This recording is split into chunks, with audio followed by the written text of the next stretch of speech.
Bonjour à tous, nous sommes très heureux de vous accueillir dans notre dispositif de formation à distance à l'IAE de Poitiers. Vous allez devoir suivre des cours et des interventions à distance. Ce tutoriel a pour objectif de vous expliquer comment vous comporter et comment vous équiper à distance pour pouvoir faire que ce cours se passe le mieux possible. Cela se structure en 3 points. Tout simplement, avoir un bon équipement, avoir une bonne connexion et avoir un bon comportement. Premier point, avoir un bon équipement. Cela veut dire que vous devez avoir un casque, idéalement, un casque audio de qualité qui vous permette de bien entendre le son qui est diffusé.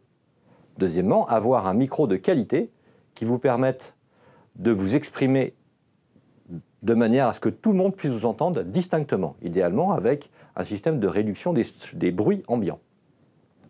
Troisièmement, également, une caméra qui nous permettra de vous voir correctement à distance. Deuxième point, une bonne connexion. En effet, si vous voulez voir les cours dans la meilleure qualité possible, si vous voulez pouvoir assister aux présentations dynamiques qui sont diffusées, il vous faut avoir une bonne bande passante Internet. Nous faisons le maximum pour que nos contenus soient le plus compressés possible lors de leur diffusion, mais il est important que vous puissiez vous situer dans un endroit où vous êtes sûr d'avoir une connexion stable, de qualité et avec un débit suffisant. Troisièmement, un bon comportement. Et c'est sûrement le point le plus important pour faire de la visioconférence et des cours à distance de qualité. En effet, ce n'est pas parce qu'on a un bon équipement et une bonne connexion que tout va bien se passer. Imaginez-vous du côté de l'enseignant, si vous ne voyez pas les étudiants parce qu'ils ont coupé leur caméra. Par contre, vous entendez qu'ils sont en train de faire de la vaisselle, se promener en voiture ou accompagner leur enfant à la crèche. Vous avez des bruits qui viennent perturber votre cours et c'est extrêmement dérangeant pour le bon déroulement de l'enseignement. Donc, nous vous invitons à respecter un certain nombre d'éléments caractéristiques d'un bon comportement pour de la formation à distance.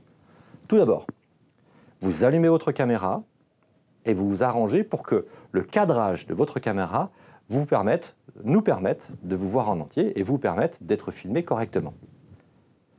Deuxièmement, vous coupez votre micro. En effet, les bruits parasites sont extrêmement dérangeants. Vous ne l'allumerez que lorsque vous aurez besoin de vous exprimer et vous le couperez ensuite. Vous pouvez d'ailleurs utiliser le chat pour simplement poser des questions et permettre à l'animateur de plus facilement animer son cours. Troisièmement, et sûrement l'élément le plus important pour un comportement adapté pour l'enseignement à distance, c'est se placer dans les conditions d'une visioconférence. C'est-à-dire que vous êtes ici pour suivre un cours et vous n'êtes pas en train de regarder une série télévisée qui va être diffusée en faisant autre chose à côté. Donc vous êtes là pour la séquence, disponible intégralement et pas en train de faire plusieurs activités. Donc pour cela, vous devez être dans un endroit calme, dans lequel vous savez que vous pourrez travailler le temps de la séquence, en généralement 1h30 à 2 heures.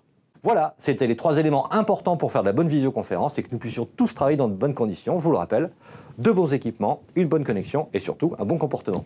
Merci à tous et à très vite pour nos cours en distance.